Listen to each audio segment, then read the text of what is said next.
நீங்கள் பார்த்துக் கொண்டிருப்பது உங்கள் விஜய்.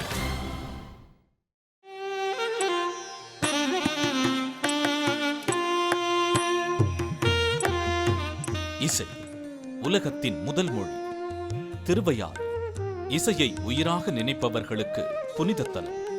ஒவ்வொரு ஆண்டும் திருவையாறில் நடைபெறும் தியாகராஜர் ஆராதனை விழாவில் கலந்து கொள்வது இசைப்பிரியர்களின் பிறவி பயன். தியாகராஜர் வாழ்ந்த மண்ணில் கிடைக்கும் அந்த இசை அனுபவம் எல்லோருக்கும் வாய்க்குமா? இந்த கேள்விக்கு பதிலாக அந்த அனுபவத்தை பெற முடியாத ரசிகர்களுக்காக உருவானது சென்னையில் திருவையாறு. இசை வாழ்வின் உச்சத்தில் இருக்கும் கலைஞர்களோடு இளைய தலைமுறையும் கைகோர்க்கும் அற்புதமான அனுபவத்தை தரும் சென்னையில் திருவையாறு. இந்த இசை பயணத்தின் அடுத்த இலக்கை நோக்கி வெற்றிகரமாக 9வது ஆண்டில் அடியெடுத்து வைத்தது அருண் எக்ஸலோ வழங்கும் லக்ஷ்மண் ஸ்ருதியின் சென்னையில் Thiruvaiyaru season 9. Powered by Deepam விளக்கேற்றும் எண்ணெய். Co presented by Arokya milk மற்றும் இரிட்டேடர்ஸ். பிரபல இசைக்கலைஞர்கள், பிரமுகர்கள், ரசிகர்கள் முன் உலகநாயகர், கலைஞானி என போற்றப்படும் திரு கமல்ஹாசன் அவர்கள் விழாவிற்கு வந்து சிறப்பு செய்து தனது திருக்கரங்களால் திருவிளக்கேற்றி சென்னையில் திருவையாறு நிகழ்ச்சியை துவக்கி வைத்தார். பின்னர் தனது வாழ்த்துறையை பதிவு செய்து மங்கள இசைக்கு வழிவிட்டார். இந்த மேடையில் ஏறுவதற்கான அருகதையை ஏற்படுத்தி கொடுத்த என் பெற்றோருக்கும், என் குருநாதர் சண்முகண்ணாச்சிக்கும், நடன ஆசான் நடராஜன் அவர்களுக்கும், இசை பயிற்றுவித்த மதுரை வெங்கடேசன், டாக்டர் பாலமுரளி கிருஷ்ணா அவர்களுக்கும் நன்றி சொல்ல கடமைப்பட்டிருக்கிறேன். இசை அரசர்களும் நடன அரசர்களும் இருக்கும் மேடையில் நான் ரசிகனாக மாறும் ஒரு பெருமையைத்தான் பெருமையாக நினைக்கிறேன். நான் கேள்விப்பட்ட புள்ளி விவரம் இது. உலகத்திலேயே நடக்கும் இசை விழாக்களில் மிகப்பெரிய பிரம்மாண்டமான விழா டிசம்பர் மாதம் சென்னையில் நடக்கும் விழாதான். அது உண்மையா, அந்த புள்ளி விவரம் உண்மையா இல்லையா என்னும் சந்தேகத்திற்கு இடமின்றி அதற்கு வலு சேர்த்து கொண்டிருக்கிறது சென்னையில் திருவையாறு. உலக கலைஞர்களை கண்டு வியக்க வேண்டும். உலக கலைகளை நாம் புரிந்து கொள்ள வேண்டும்.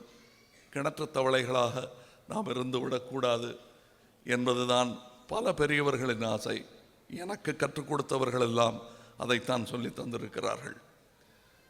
அந்த வழியில் சென்னைக்கு, உலகத்திற்கு நல்லிசையை கொண்டு சென்று சேர்க்கும் இந்த சகோதரர்களுக்கு இசையின் சார்பாக, கலையின் சார்பாக, ரசிகனாக நன்றி சொல்ல கடமைப்பட்டிருக்கிறேன்.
நீங்கள் பார்த்துக் கொண்டிருப்பது உங்கள் விஜய்.